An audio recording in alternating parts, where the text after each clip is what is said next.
വന്നിരിക്കുന്നത് മാവേലിക്കരയിലുള്ള ദീപം law അക്കാഡമിയുടെ LLB entrance ക്ലാസ്സുകൾ ഡിസ്കസ് ചെയ്യാനാണ്. നമുക്ക് നേരെ ക്വസ്റ്റ്യനിലേക്ക് കടക്കാം. നമ്മൾ ഇന്നത്തെ വീഡിയോയിൽ ഡിസ്കസ് ചെയ്തത് ഹിമാലയൻ നദികൾ. ഗംഗ എന്ന് നമുക്കറിയാം, ഇന്ത്യയിലെ ഏറ്റവും നീളം കൂടിയ നദിയാണ് ഗംഗ.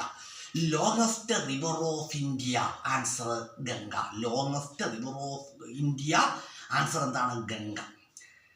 അതുപോലെ പറയുകയാണെങ്കിൽ ഗംഗയെക്കുറിച്ച് പറയുകയാണെങ്കിൽ ഗംഗയുടെ നീളം എത്രയാണ്? 2500 കിലോമീറ്ററാണ്. Length of river Ganga, answer 2500 kilometre. ഗംഗാനദി ഉത്ഭവിക്കുന്ന എവിടെ നിന്നാണ്? ഗംഗ ഉത്ഭവിക്കുന്ന എവിടെ നിന്നാണെന്ന് അറിയാം. എവിടെ നിന്നാണ് ഗംഗാനദി ഉത്ഭവിക്കുന്നത്? ഗംഗോത്രി ഗ്ലേസിയർ, ഗംഗോത്രി ഗുഹകളിൽ നിന്നുമാണ്, ഉത്തരാഖണ്ഡിലുള്ള ഗംഗോത്രി ഗുഹകളിൽ നിന്നുമാണ് ഗംഗാനദി ഉത്ഭവിക്കുന്നത്. River Ganga is originating from Gangotri glacier. അതുപോലെ പറയുകയാണെങ്കിൽ ഗംഗാ ശുചീകരണ പദ്ധതി ഏതാണ്? Namami Ganga, clean Ganga project, answer Namami Ganga. Year 2014. This project was started by our honourable prime minister നരേന്ദ്രമോദിയാണ് ഇങ്ങനെ ഈ നവാമി ഗംഗ എന്ന പദ്ധതി ആരംഭിച്ചത്. അതുപോലെ തന്നെ പറയുകയാണെങ്കിൽ ഇന്ത്യയുടെ ദേശീയ നദി ഏതാണ്? ഗംഗയാണ്. National river of India, answer Ganga. On 2008, 2008 മുതൽ ഗംഗ ഇന്ത്യയുടെ ദേശീയ നദിയാണ്. അതുപോലെ ഗംഗയെക്കുറിച്ച് പറയുകയാണെങ്കിൽ ഗംഗയുടെ പഴയകാല പേരാണെന്ത്? Kirtinashini. Old name of river Ganga, answer Kirtinashini. അതുപോലെ ഗംഗ ബംഗ്ലാദേശിൽ അറിയപ്പെടുന്ന പേര് ഗംഗ പത്മ എന്ന് എവിടെ അറിയപ്പെടുന്നു? ബംഗ്ലാദേശിൽ അറിയപ്പെടുന്നു. River Ganga is known as Padma in Bangladesh. ബംഗ്ലാദേശിൽ പത്മ എന്ന് അറിയപ്പെടുന്നു. അതുപോലെ പറയുകയാണെങ്കിൽ അതുപോലെ വാരണാസി, ഹരിദ്വാർ, പാട്ന എന്നീ പ്രസിദ്ധമായ നഗരങ്ങൾ എവിടെയാണ്? ഗംഗാതീരത്താണ്. Varanasi, Haridwar, Patna, these major cities located on the bank of river Ganga, ഗംഗാതീരത്ത് സ്ഥിതി ചെയ്യുന്നു. അതുപോലെ ഗംഗയെക്കുറിച്ച് പറയുകയാണെങ്കിൽ ഗംഗയുടെ അതുപോലെ ഭഗീരഥയും അളകനന്ദയും കൂടി ഒരുമിച്ച് എന്തായിട്ട് മാറും?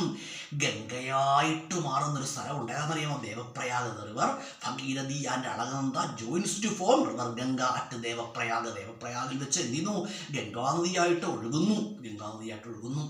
അതുപോലെ ഗംഗ ഭാരതീയരുടെ എന്താണ്? പുണ്യനദിയാണ്. ഗംഗാനദിയെ കാണുന്നത് പോലും എന്താണ്? പുണ്യമാണെന്നാണ് കേട്ടോ. ഗംഗാനദിയെ കാണുന്നത് പോലും പുണ്യമാണ്. അതുപോലെ തന്നെ കുംഭമേള നടക്കുന്ന ഹരിദ്വാർ എവിടെയാണ്? ഗംഗാതീരത്താണ്. അതുപോലെ ഗംഗയെക്കുറിച്ച് പറയുകയാണെങ്കിൽ ഗംഗയുടെ ഏറ്റവും നീളം കൂടിയ പോഷക നദിയാണേത്? Yamuna. Longest tributary of river Ganga, answer Yamuna. അതുപോലെ Kosi is the tributary of river Ganga. അതുപോലെ ഗംഗയെക്കുറിച്ച് പറയുകയാണെങ്കിൽ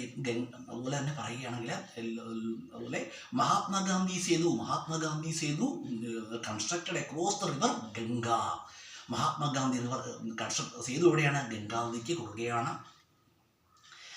അതുപോലെ second longest river bridge of India, answer Mahatma Gandhi സേതുവാണ്. അതുപോലെ തന്നെ പറയുകയാണെങ്കിൽ യമുനയെക്കുറിച്ച് പറയുന്നത് longest tributary of river Ganga, Yamuna. Delhi, Noida, Agra, Taj Mahal, these major cities located on the bank of river Yamuna.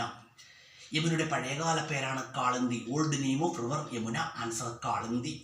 അതുപോലെ യമുന എവിടെ പതിക്കുന്നത്? യമുന ഗംഗയുടെ പോഷക നദിയാകുമ്പോൾ എവിടെയായിരിക്കും പതിക്കുന്നത്? യമുന പതിക്കുന്നത് എവിടെയാണ്? ഗംഗയിലാണ്. Yamuna falls into river Ganga at അലഹബാദിൽ വെച്ച് നീന്നു. അലഹബാദിൽ വെച്ച് യമുന ഗംഗയോട് ചേരുന്നു. അതുപോലെ തന്നെ പറയുകയാണെങ്കിൽ ഗംഗാനദി എവിടെ പതിക്കുന്നത്? River Ganga falls into bay of Bengal at West Bengal. അതായത് ഗംഗാനദി പശ്ചിമ ബംഗാളിൽ വെച്ച് എവിടെ പതിക്കുന്നു? പശ്ചിമ ബംഗാളിൽ വെച്ച് ബംഗാൾ ഉൾക്കടലിൽ പതിക്കുന്നു. നിങ്ങൾ പറയുന്നത് ബ്രഹ്മപുത്രയെക്കുറിച്ച്. അതുപോലെ ഗംഗ എങ്ങോട്ട് ഒഴുകുന്നതാണ്? ഗംഗയും യമുനയും ഒക്കെ ഈസ്റ്റ് ഫ്ലോവിംഗ് റിവേഴ്സ് ആണ്. Longest east flowing river of India, answer river Ganga. Longest east flowing Himalayan river of India, answer river Ganga. അതായത് കിഴക്കോട്ടൊഴുകുന്ന ഏറ്റവും നീളം കൂടിയ നദി ഏതാണ്? ഗംഗയാണ്. അതുപോലെ തന്നെ ബ്രഹ്മപുത്ര എവിടെ നിന്ന് ഉത്ഭവിക്കുന്നു? ബ്രഹ്മപുത്ര ഉത്ഭവിക്കുന്നത് ചെമ്യുങ്തങ് ഗുഹകളിൽ നിന്നുമാണ്. അതുപോലെ യമുന ഉത്ഭവിക്കുന്നത് Yamuna is originating from Yamunotri glacier. Yamunotri ഗുഹകളിൽ നിന്നുമാണ് യമുന ഉത്ഭവിക്കുന്നത്. അതുപോലെ ബ്രഹ്മപുത്ര ഉത്ഭവിക്കുന്നതാണ് ചെമ്യുങ്തങ് ഗ്ലേസിയർ. ചെമ്യുങ്തങ് ഗുഹകളിൽ നിന്നുമാണ് ഈ ബ്രഹ്മപുത്ര ഉത്ഭവിക്കുന്നത്. ബ്രഹ്മപുത്രയെക്കുറിച്ച് പറയുകയാണെങ്കിൽ, അതായത് ബ്രഹ്മപുത്ര ദിഹാങ് എന്നറിയപ്പെടുന്നു. Brahmaputra is known as Dihang and Arunachal Pradesh. പിന്നെന്താ പറയുക ബ്രഹ്മപുത്രയെക്കുറിച്ച്?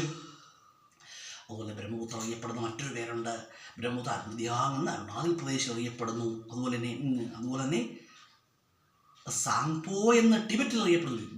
Brahmaputra is known as Tsangpo in Tibet. Tsangpo in Tibet. അതുപോലെ ബ്രഹ്മപുത്രയെക്കുറിച്ച് പറയുകയാണെങ്കിൽ, ബ്രഹ്മപുത്ര അതുപോലെ Guwahati located on the bank of river Brahmaputra. Brahmaputra ഏത് പേരിലപ്പെടുന്നു? Sorrow of Assam. ആസാമിൻ്റെ ദുഃഖം എന്നറിയപ്പെടുന്നത് ബ്രഹ്മപുത്രയാണ്.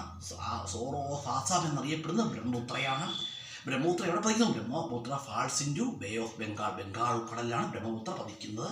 അതുപോലെ ബ്രഹ്മപുത്രയെക്കുറിച്ച് പറയുകയാണെങ്കിൽ, longest railway road bridge of India. Answer എന്താണ്? Railway road bridge of India. Answer Bogibeel. Bogibeel constructed across the river Brahmaputra. അതുപോലെ ബ്രഹ്മപുത്രയുടെ പോഷകനദികൾ ഏതൊക്കെയാണ്? Lohit, Manas. Lohit, Manas are the tributaries of river Brahmaputra. അതുപോലെ longest bridge of India, river bridge of India. Answer Bhupen Hazarika bridge. Bhupen Hazarika bridge constructed across Lohit river.